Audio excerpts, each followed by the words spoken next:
global happenings today.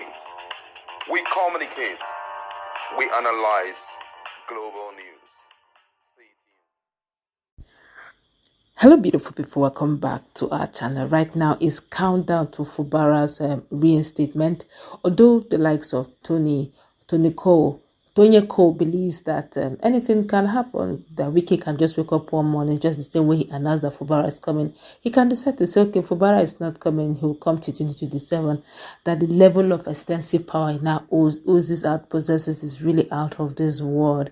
Meanwhile, it looks like all is not done yet with Fubara, with a lot of things being said. One of the strong elder statesmen have decided to air her views, and he has very strong statement to I just know that Fubara is listening, and I feel she's speaking the mind of most Riverians, especially those living in River State.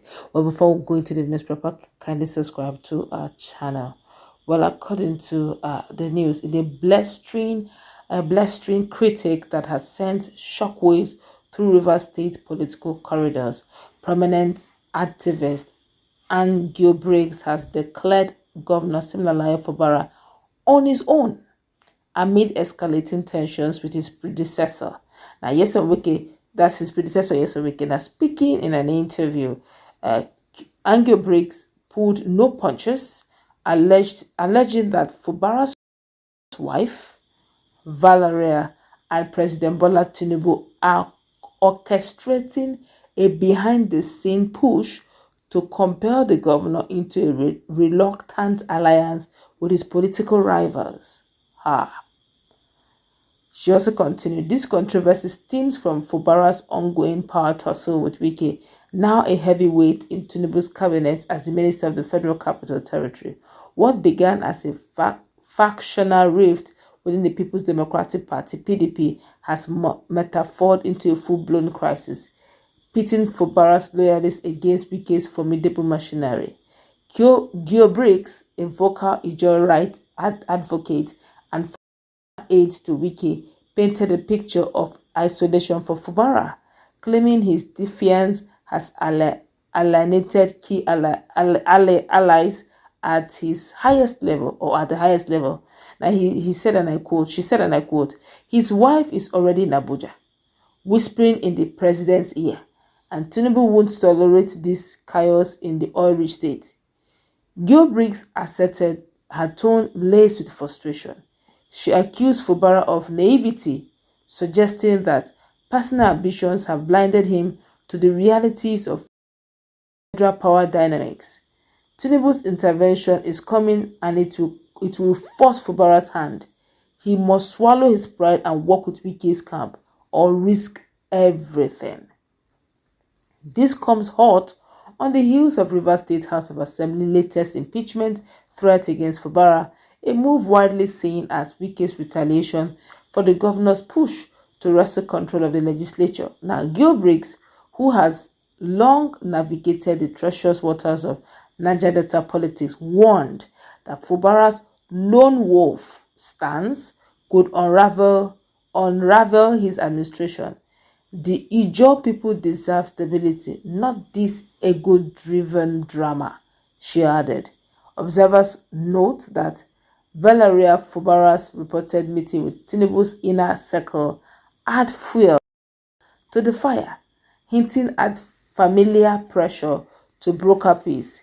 Tinubu, ever the pragmatist, has a track record of mediating PDP infighting to consolidate APC gains in the South-South. Yet Fubara's camp dismisses the claims as Wikean propaganda, insisting the governor remains committed to his people's first agenda. As whispers of impending truce grow louder, Ankio Briggs' stark words serve as a clarion call: reconciliation or ruin. For Fubara, the clock is ticking in these high-stake games of thrones, while personal loyalties clash with national interest. Will he bend to the winds from Aso Rock or forge ahead alone? Only time and perhaps presidential directive will tell. My colleague is in the house. Ankio Briggs, one of the finest Ijo activists is saying that this time around, Fubara is a lone wolf, is on his own, and no one should expect him to come and begin to do the people's first mantra, that he's probably going to be doing the wish and the caprices and the whispers of the president and possibly the APC and the Wikarian camp. But others believe that that's not true, that Fubara will still continue on the Rivers First mandate. What do you think? Do you think Ankio Briggs is just being too pessimistic on her view? Well, I don't think that she's pessimistic, considering what has been going on for this short period of time, call it 6 months. 6 months. We've noticed that Fubara has not been talking. He's not been carrying anybody along.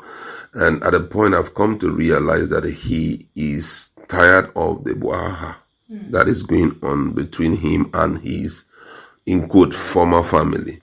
And right now, he believes, because I believe he must have been talking to some other persons, and the description may revolve around the fact that he was used, and they were able to break through into the finances of Rivers State, even when such people did not really support him, as at when, he was recommended to become the governor of the state. So I think it's a case of self-realization. But then, at the same time, it's important for him to realize that, unfortunately, the family that he claims he belongs to are totally at war with the River State people. The River State people believe that they are still under the grip of a captor, political captor, and they need to be free, because the situation whereby you notice that few persons are the ones fully in charge of the finances or